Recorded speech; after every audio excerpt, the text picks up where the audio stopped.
Olá, seja bem-vindo ao nosso canal. Hoje iremos para a parte 2 falando sobre o dízimo. O que fala Jesus, São Paulo, Tobias e o ensinamento da igreja. Muitas pessoas dizem, Jesus acabou com o dízimo, mas será que isso é verdade? A resposta pode surpreender muita gente. Jesus nunca condenou a prática do dízimo. O que ele condenou foi a falsa ideia de que o simples cumprimento de uma obrigação religiosa pudesse substituir a justiça, a misericórdia e a fidelidade a Deus. Compreender essa diferença é essencial para entendermos corretamente o ensinamento da igreja sobre o dízimo. No Evangelho de São Mateus, Jesus dirige uma forte repreensão aos escribas e fariseus. Ai de vós, doutores da lei e fariseus hipócritas, pagais o dízimo da hortelã, da erva doce e do cominho, mas desprezai as coisas mais importantes da lei, a justiça, a misericórdia e a fidelidade. Vocês deveriam praticar essas coisas, mas sem deixar de lado as outras. Mateus, capítulo 23, versículo 23. Talvez alguém se pergunte, por que Jesus fala da hortelã, da erva doce e do cominho? Porque os fariseus eram extremamente rigorosos. Chegavam a separar o dízimo até das menores ervas do jardim. O problema não era essa fidelidade ao dízimo. O problema era esquecer aquilo que era muito mais importante: viver a justiça, praticar a misericórdia e permanecer fiel a Deus. Observe atentamente as palavras de Jesus. Ele não diz que o dízimo deve ser abandonado. Pelo contrário, afirma: vocês deveriam praticar essas coisas, mas sem deixar de lado as outras.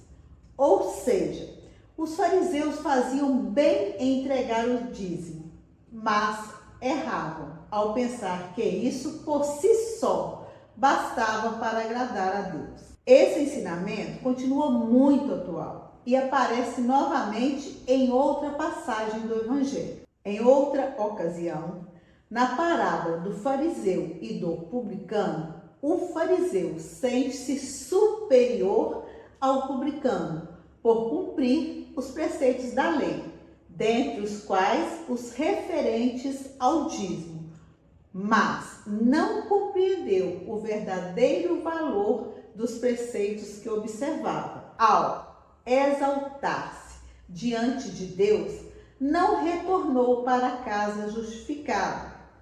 Lucas capítulo 18, versículo de 9 a 14.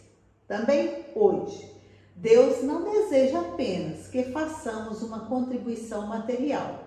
Ele quer que nossa oferta seja expressão de uma vida cristã autêntica, marcada pela fé, pela caridade e pelo amor ao próximo. Por isso, o dízimo não pode ser visto como uma simples obrigação financeira. Ele precisa nascer de um coração convertido. É exatamente essa compreensão que encontramos nos ensinamentos de São Paulo. Na segunda carta à comunidade de Corinto, ele escreve: cada um dê conforme tiver decidido em seu coração, sem pesar nem constrangimento, pois Deus ama a quem dá com alegria. Segunda carta ao Coríntios, capítulo 9, versículo 7. Veja como São Paulo não estabelece um valor fixo nem impõe uma obrigação. Ele nos ensina que a oferta deve ser livre, consciente e generosa. Deus não quer que contribuímos por medo, vergonha ou pressão. Ele deseja que nossa oferta seja um gesto de gratidão e de amor.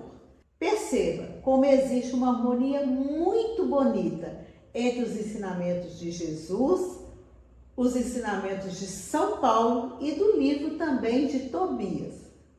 Todos apontam para a mesma verdade. Deus deseja uma oferta que nasça de um coração agradecido e convertido. Também, o livro de Tobias reforça esse mesmo ensinamento. No capítulo 4, lemos: dê esmola conforme as tuas posses. Se tiverdes muito, dá muito. Se tiverdes pouco, dá de boa vontade esse pouco. Tobias, capítulo 4, versículo 8. E orientação sábia. A palavra de Deus nos ensina que devemos contribuir conforme aquilo que recebemos e de acordo com nossas possibilidades. Isso significa que Deus não espera a mesma contribuição de todas as pessoas. Quem recebeu mais pode contribuir mais. Quem recebeu menos contribui conforme aquilo que pode. O importante não é oferecer uma quantia elevada, mas participar com sinceridade, amor e espírito de partilha. Por isso, a igreja nunca ensina que alguém deva sacrificar o sustento da própria família para entregar o dízimo. Não seria correto deixar faltar alimento em casa, deixar de comprar um remédio ou deixar de cumprir as responsabilidades com a nossa família para fazer uma oferta acima das próprias condições. Deus não deseja isso. Ele quer um coração generoso, mas também prudente e responsável. Assim também deve acontecer conosco. Deus não mede primeiro o valor da oferta. Ele olha para o coração de quem oferece. Perceba como o ensinamento da igreja está em perfeita continuidade com a Sagrada Escritura. O documento 106 da CNBB não cria uma doutrina nova. Ele apenas apresenta para os nossos dias aquilo que a palavra de Deus já ensinava na Sagrada Escritura e que continua sendo vivido pela igreja desde os tempos apostólicos. Por isso, afirma que o dízimo não é simplesmente uma contribuição financeira.